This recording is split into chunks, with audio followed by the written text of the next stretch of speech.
Assalamualaikum warahmatullahi wabarakatuh. Perkenalkan, nama saya Weni Indrianti, mahasiswi Undira, jurusan Teknik Informatika dengan nomor NIM 4112020078. Di sini saya akan mempresentasikan makalah bahasa Indonesia saya mengenai pengaruh bahasa daerah dan bahasa asing terhadap perkembangan bahasa Indonesia. Kita lanjut ke bagian pertama.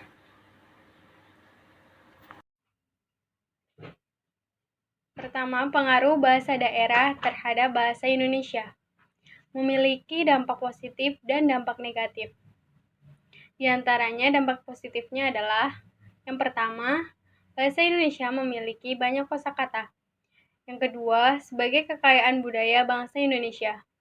Yang ketiga, sebagai identitas dan ciri khas dari suatu suku dan daerah. Yang keempat, menimbulkan keakraban dalam berkomunikasi. Dampak negatifnya antara lain, yang pertama, bahasa daerah yang satu sulit dipahami oleh daerah lain. Yang kedua, warga negara asing yang ingin belajar bahasa Indonesia menjadi kesulitan karena terlalu banyak kosakata. Yang ketiga, masyarakat menjadi kurang paham dalam menggunakan bahasa Indonesia yang baku karena sudah terbiasa menggunakan bahasa daerah. Yang keempat, dapat menimbulkan kesalahpahaman. Bahasa daerah di Indonesia terdapat beberapa kata yang sama dalam tulisan dan pelafalan tapi memiliki makna yang berbeda. Contohnya, abang dalam bahasa Batak dan Jakarta bermakna kakak. Sedangkan abang dalam bahasa Jawa bermakna merah. Jadi, penggunaan bahasa daerah memiliki tafsiran yang berbeda dengan bahasa lain. Jika hal tersebut digunakan dalam situasi formal seperti seminar, lokakarya, simposium, proses belajar mengajar yang pesertanya beragam daerahnya akan memiliki tafsiran makna yang beragam. Oleh karena itu, penggunaan bahasa daerah haruslah pada waktu, tempat, situasi, dan kondisi yang tepat. Yang kedua, pengaruh bahasa asing terhadap bahasa Indonesia. Pengaruh bahasa Sanskerta. Bahasa ini dipakai mula-mula di salah satu peradaban tertua, peradaban Sungai Indus, dan menyebar ke hampir seluruh dunia bersamaan dengan menyebarnya kepercayaan Hindu. Salah satu tempat menyebarnya kepercayaan Hindu adalah daerah Asia Tenggara. Contohnya Kerajaan Sriwijaya. Dari namanya pun sudah memakai bahasa Sanskerta. Dan sampai di masa kerajaan-kerajaan Islam, bahasa Sanskerta masih dipakai. Pengaruh bahasa Tionghoa.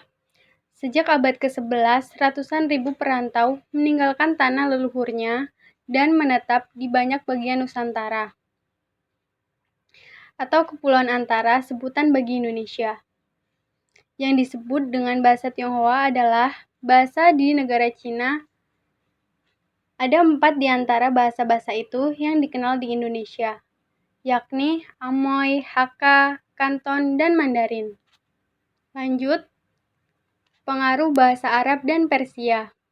Bahasa Arab dibawa ke Indonesia mulai abad ke-7 oleh saudagar dari Persia, India, dan Arab yang juga menjadi penyebar agama Islam. Kata-kata serapan dari bahasa Arab misalnya abad, bandar, daftar, kursi, dan sebagainya. Selanjutnya, pengaruh bahasa Portugis.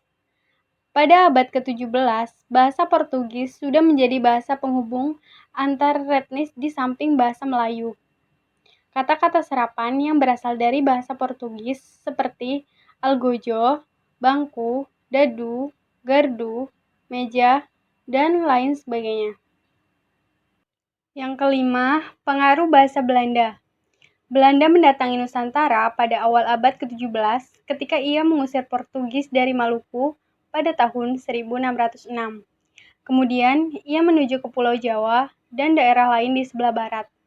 Sejak itulah, secara bertahap, Belanda menguasai banyak daerah di Indonesia. Kata-kata serapan dari bahasa Belanda seperti abonnement, bangkrut, dongkrak, formulir, ember, dan sebagainya. Selanjutnya, pengaruh bahasa Jepang. Pendudukan Jepang di Indonesia yang selama 3,5 tahun tidak meninggalkan warisan yang dapat bertahan melewati beberapa angkatan. Kata-kata serapan dari bahasa Jepang yang digunakan umumnya bukanlah hasil hubungan bahasa pada masa pendudukan, melainkan imbas kekuatan ekonomi dan teknologinya. Kata-kata serapan dari bahasa Jepang antara lain ebi, judo, karaoke, kimono, samurai, dan sebagainya. Yang terakhir, pengaruh bahasa Inggris.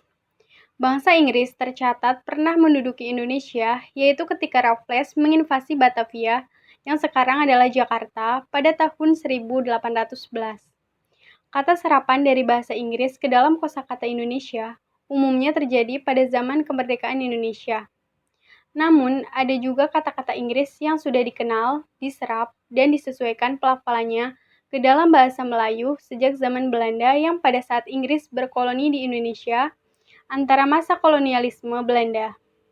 Kata-kata itu seperti badminton, kiper, gol, dan sebagainya. Sekian presentasi dari saya. Bila ada pertanyaan, silakan ditulis di kolom komentar. Terima kasih. Wassalamualaikum warahmatullahi wabarakatuh.